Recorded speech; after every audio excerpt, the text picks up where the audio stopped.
Фондот за здравствено осигурување наместо да им ги зголеми, им ги намалува финансиските средства на матичните лекари за препишување на хронична терапија и антибиотици. Докторите алармираат дека ова е недозволиво и прашуваат како ќе ги лечат пациентите. Најзагрозени ќе бидат хронично болните, а лекарите со врзани раце не ќе можат да ги услужат за потребните терапии. Сократењето на парите од фондот ќе има проблеми за препишување на антибиотска терапија. Алармиравме многу пати дека со самото симнување на 4-5 лека кои што ги баравме за да олесниме за нашите пациенти, да не се малтретираат за лосартани, за еутирокси, за антилипемици, за нешто што ние сме стручни да го пропишеме. Знаете дека фондот и министерство прифатија да се симнат тие лекови од режим на пропишување РС на режим Р, тоа е на примарно ниво. Но ние тогаш алармиравме кога се симнуваат лекови, мора и буџетот да се зголеми. Значи не можеме ние да симнуваме лекови како фликсотиде спреј, еутирокси, лосартани, карведилоли, а да не го зголемиме буџетот. И тоа се знае дека секако ќе дојдеше до вакво нешто.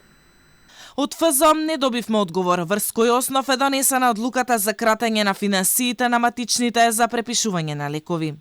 Лекарите бараат итен состанок во фондот и подпишување на анекс каде ќе се промени буџетот и ќе важи ретроградно од денот на промените. Едното е да се тргнат буџетите и софтверски да се ограничиме на тоа кое што е дозволено.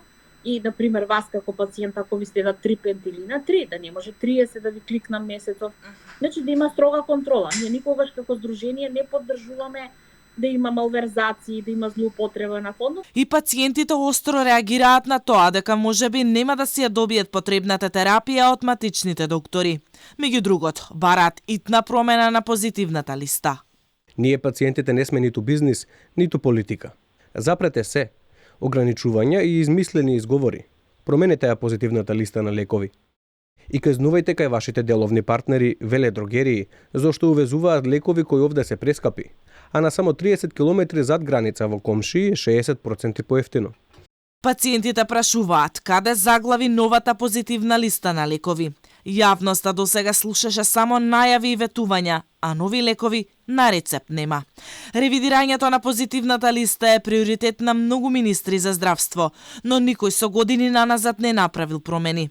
Наспроти ветувањата, реалноста е дека во земјата има лекови кои одамна се надвор од употреба во развиените земји, а пациентите наместо едно пијат по неколку апчиња за една дијагноза.